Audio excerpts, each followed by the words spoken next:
Into the Night is a thriller in which it appears that anyone who is caught in daylight dies, possibly due to some sort of gamma radiation. So one of the ways to stay alive is to continue flying west into the night. So far, the main characters went on 5 flights. From Belgium up to Iceland, where they turned around and landed in Scotland.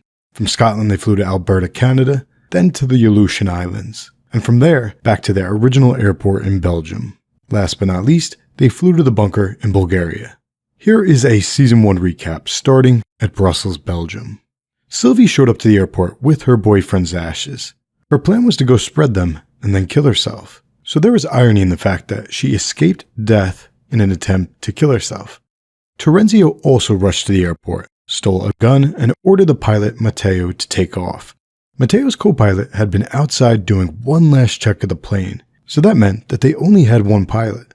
And in an early scuffle, Terenzio shot Matteo in the hand. So they had just one pilot, and he couldn't even fly the plane. But it turns out, Sylvie had experience flying helicopters, so Sylvie became the co-pilot.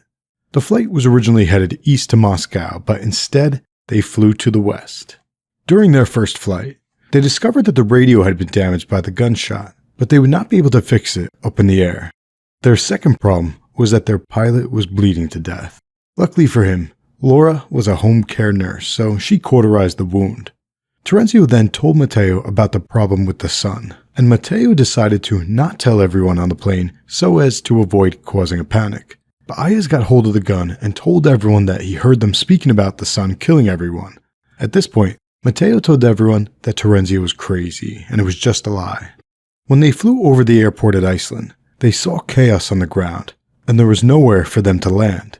Unfortunately, they did not have enough fuel to get to Greenland, so they turned back west and landed in Kinloss, Scotland. Terenzio also told everyone on board the truth. If the sunrise caught up to them, they would all die.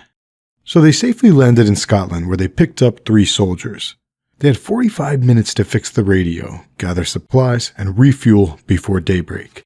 While on the ground, Nabil died. His dying words were that he had swallowed diamonds.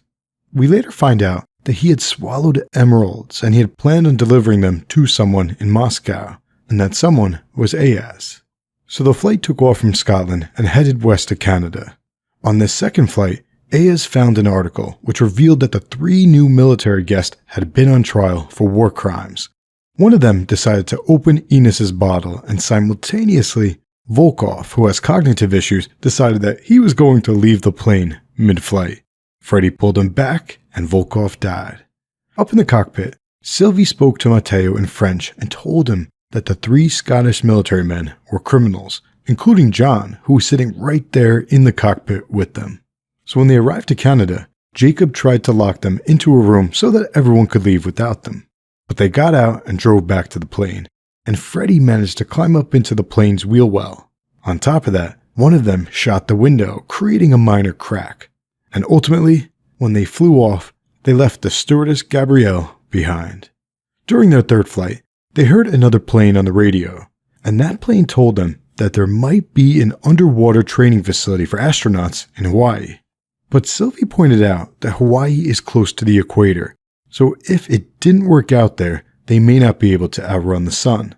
Then, 2 sensors related to the landing gear went off, so Matteo determined that one of the Scottish soldiers must have climbed up into the wheel well when they took off. Matteo told everyone that they would fly higher so that the lack of oxygen would cause him to pass out, and then he opened up the wheels mid-flight. But little did they know, Freddy did not fall out. When they increased their altitude, the pressure increased, so the cracked window busted.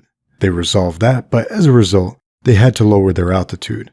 But the lower altitude meant that they would not be able to get to Hawaii, and that was a blessing in disguise, because they found out later that the underwater training facility at Hawaii was never finished. So if they had gone there, they would have died. Instead, they flew to Attu, Alaska. Before they got there, the sensors went off again. So Terenzio, Ayaz, and Yakub went down below, and Ayaz shot the stowaway. When they came back up into the cabin, Osman outed Ayaz as having cut open Nabil to get the diamonds, which were actually emeralds. So that caused some people, such as Rick, to question what type of person Ayaz was. So they voted, and Ayaz was handcuffed down below. Down on the ground, they held a trial of sorts, and Terenzio convinced everyone that they would need fighters.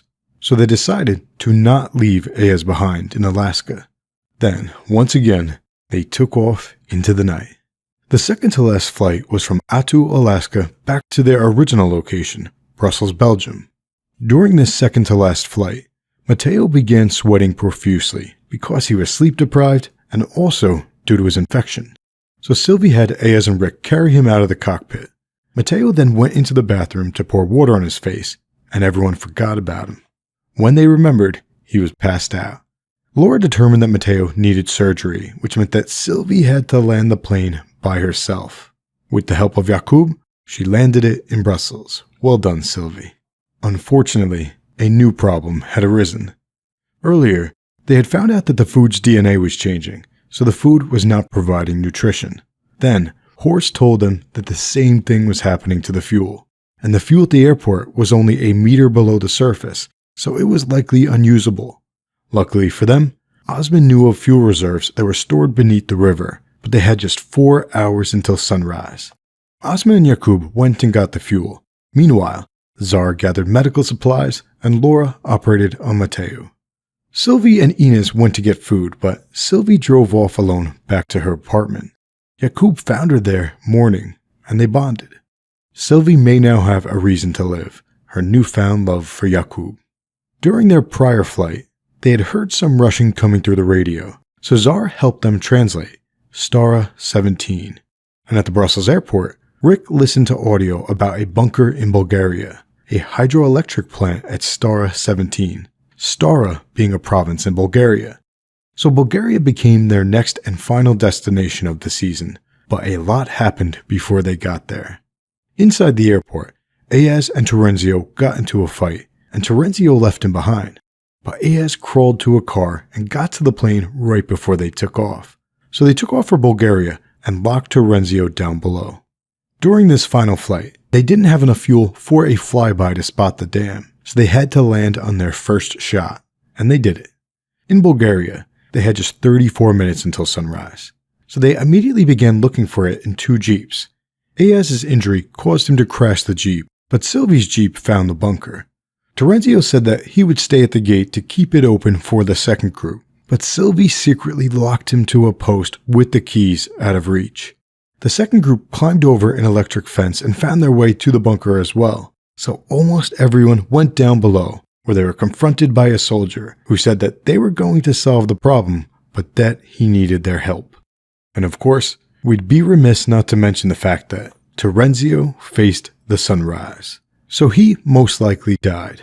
And that may cause problems for Sylvie in Season 2, which comes out in a few hours. We will find out soon.